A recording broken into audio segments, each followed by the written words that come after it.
World Cup fame 2026 is over, and now we're back to Israeli football as local teams begin their European season. 3 out of 4 are not only starting but achieving amazing results, in my opinion. In the first match, actually Hapoel Be'er the champion, was relatively disappointing, and when I say disappointing, I don't just mean the result, which is of course a disappointing result, but also in terms of their performance. They lost here 2-1 away to Vikingur from Iceland, a team that many might call fishermen, but I think regardless, you shouldn't underestimate such teams, especially at their home ground. This is a team that's the champion of Iceland. True, Iceland isn't a football powerhouse on the local level. I'm not talking about the national teams where they're actually better than us, but an important thing to note is that Vikingur is in the middle of their season. They're in match fitness, unlike Beersheva, who are just starting out. Looking at Vikingur's recent years in Europe, it's clear that playing in Iceland has been tough for many teams. Let me go back 3 years for a moment. Lech Poznan lost there, strong Malmö managed to score 3 there. They qualified for the Conference League 2 years ago and beat Cercle Brugge and another team from Bosnia that I honestly don't know. They managed to advance from the Conference League and beat Panathinaikos in the knockout stage afterwards, although they lost 2-0 away. So we see that pretty consistently they managed to win their home games. Away games are a different story. They barely score in away matches, but I have to say that in this game, Beersheva actually got off easy in my opinion. I mean, they lost here 2-1, and they could have ended up with a much worse result. It could have easily ended 3 or 4-1 in certain situations. And that's what disappoints me the most, because Hapoel Beersheva has been reaching this stage in Europe for several years now, and it just seems like they come unprepared compared to other teams, which is amazing because honestly most of the squad right now is the same as last year, and even Kangva played. Kangva, who was on his way out and had that story with Aikatuna, and as a quick aside, somehow Beersheva has a chance to keep him. Even if we have to pay him double, I think they have to do it, because in my opinion they won't be able to bring in a foreign player at this stage who's really at the same level with the same output and who also knows Israel, and we know how valuable he is here in the country. In recent years, they've only been knocked out once by Levski Sofia, once by Mlada Boleslav, and last year they lost to Levski Sofia on penalties and to Aikatuna without scoring in 4 games. This year, being in the Champions League qualifiers, they must at least secure a European season in the Conference League. Beating Vikingur in the return match guarantees that, making it a key goal. This is a crucial match for them, and I believe they should secure at least the Conference League, if not the Europa League, even without home advantage or Toto Turner. And now for the wildest performance of the round. Maccabi Tel Aviv wins 5-0 against Sheriff Tiraspol in an away match. Now, Sheriff Tiraspol is not the same team that was in the Champions League in recent years or before. How long has it been? 4 or 5 years? Again, I don't claim to know too much about Moldovan football, right? You can see that just a few years ago, they regularly played in the Champions League and Europa League group stages. Since 2024 and 2025, they haven't won the championship for 2 years, so their reputation now outweighs their actual ability. Even much bigger teams than Maccabi Tel Aviv, who visited Moldova, couldn't score 5 goals. There's no result even close to that in the history of Sheriff Tiraspol, and it really was, and looked like, a historic game where everything came together for Maccabi Tel Aviv. They really played amazingly too. I'm unsure if this is due to Maccabi Tel Aviv's strong preparation, Sheriff's weakness, or both. The truth is probably in between, but it seems to favor Maccabi Tel Aviv's excellent start under Kenny Miller, as shown by their shots on goal. There are no expected goals here, but the number of shots on goal, the number of shots on target, possession percentages, absolute dominance, the number of chances they created in this game, and also excellent use of Yehezkel and Revivo on the wings. Dor Peretz has remained consistently excellent for years, while Abu Farhi scored a second straight brace. In short, Maccabi Tel Aviv looks like it's heading in the right direction, and all this when in this game you can also say that Asante, Blitch, and Varela, foreign players who are supposed to make a difference compared to most teams, are coming off the bench. And I also have to give a good word here to Ofek Malika, who a year ago you could say was largely responsible for Maccabi Tel Aviv losing the first game against Paphos 1-0 because of his coming out and the red card he got, and you could also blame that move quite a bit for the fact that Maccabi Tel Aviv didn't advance to the next stage in the Champions League qualifiers last year, and in this game he made some really nice saves. Maccabi Tel Aviv looks excellent at this stage, and since they're in the Europa League, a win over Sheriff would put them close to securing a long European season in either the Conference League or Europa League. This is important for Israeli football's coefficient points, which we'll discuss shortly. Moving on to another team that performed impressively, though the result didn't reflect it. Beitar Jerusalem wins 1-0 against Larnaca, and from this game it feels to me like Beitar can feel like they missed an opportunity. They won 1-0, and I can say only 1-0, because maybe you could say that in the first few minutes Larnaca was a bit better, but at least in my opinion there was a clear penalty on Yarden Shua, who had his shirt pulled inside the box and they didn't call a penalty for it. In the end, Beitar came out of this with a very good result, even against a team that, if we look at its European history, which again doesn't necessarily reflect how good the team is right now, but actually in Larnaca's case, when you look at last season, they knocked out Partizan Belgrade in the Europa League, another team from Slovenia, and Legia Warsaw. They beat them 4-1 at home. Additionally, when they made the Conference League group stage last year, they went unbeaten.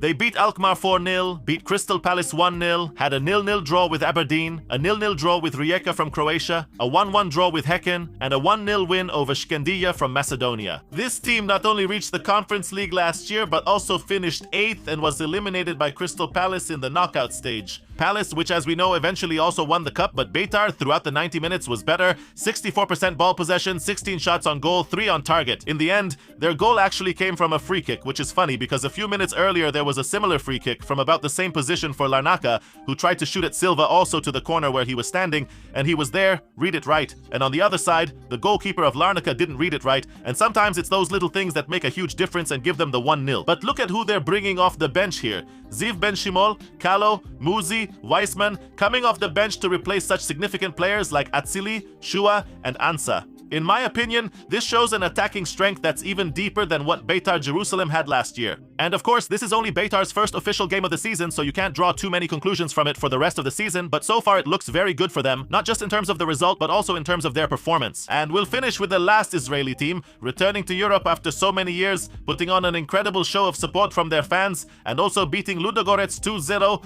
a team that, when we look at them from the perspective of recent years in Europe, has a very rich European history. Ludogorets lost their Bulgarian championship last year after many consecutive titles, finishing 3rd behind Levski and CSKA Sofia. Despite ending their 14-year streak, they reached the Europa League, finished 22nd, advanced to the next stage, and lost to Ferencváros. This team has extensive experience in both the Champions League and Europa League, having been Bulgarian champions for 14 straight years. And Hapoel Tel Aviv came to the first match and also played better. This wasn't a 2-0 win by chance. It's not like Israeli teams that come and just bunker down. This is a team that came tactically prepared, in my opinion, in the best possible way. All the credit here goes to Inyani Varda and what he's managing to get out of the team. And I don't take these wins for granted at all. These are things that are really not trivial to achieve because, in my opinion, the Israeli teams got a very tough draw, each one of them. European games have a special magic. Sometimes an easy draw leads to struggles and poor play, while a tough-looking draw might mean facing a team that's actually in a weaker position,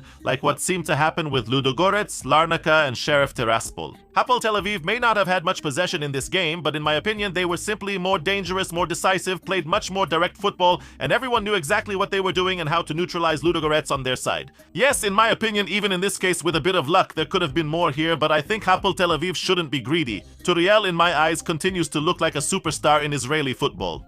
Dafa and Boateng were not far from scoring another goal as well, but in the end, 2-0, in my opinion, is a fair result, and it's a great source of pride for Hapoel Tel Aviv to say they beat Ludogorets 2-0, and it's a fair result, and Ludogorets really didn't deserve a goal in this game. And now about the ranking points, because a lot of people ask me about this since I did a very detailed coverage of it when, 3 years ago, we were very close to 15th place, which gives 2 spots in the Champions League. Right now, we are in 25th place.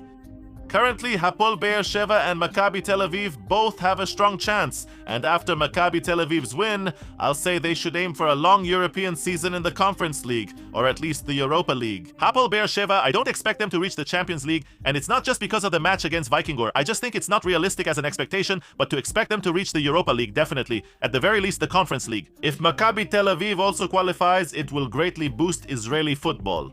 Hapoel Tel Aviv and Beitar, I don't expect them to reach even the Conference League, but if somehow they manage to do it, it would be just crazy for Israeli football. If they don't manage to do it, to get ranking points, to get closer to 15th place, it's really not realistic for us in the next 1, 2, or 3 years. As you know, UEFA's coefficient is cumulative, and we have ranking points coming off our total in 2022-2023, which is a high ranking. 2023-2024 is a very high ranking, 8.75, but in the last 2 years we've had a very low ranking. The Israeli teams haven't earned strong ranking points in Europe, and since the Conference League started and more teams play in both the Europa and Conference Leagues, more ranking points are available. We've suffered here, which will affect our ranking points for another 3 or 4 years. And therefore, to be honest, it's not realistic at all to look in that direction right now. Especially since we're not even hosting at home, and there are no games here in Israel, and the war, there's nothing to do about it, has its price, and that's a price that also affects football, obviously, just like everything else in this country. And from here, on a different note, I'm happy to announce that starting August 2nd, in about a week and a half, we're going to launch our new fantasy game for the Israeli Premier League, the Premier League, La Liga, and later also the Champions League. The game will include both classic fantasy, as you know it, very similar to the rules of Fantasy Premier League for those who play, and also category fantasy, continuing what we started building last year. So more videos will be uploaded accordingly later on, with all the rules and explanations and a huge first prize of a trip for 2 to the Champions League semi-final, or to El Clasico, your choice, and also weekly and monthly prizes. Many things happen in fantasy this season and I love it. The time before the season starts, the European games, it always reminds me of Football Manager. So for those who love it, for those who know it, and I know there are a lot of you here who share this passion with me, you'll definitely enjoy it. So thank you very much for tuning in, friends. Don't forget to give a like and subscribe to the channel. I'm Yisrael Chai.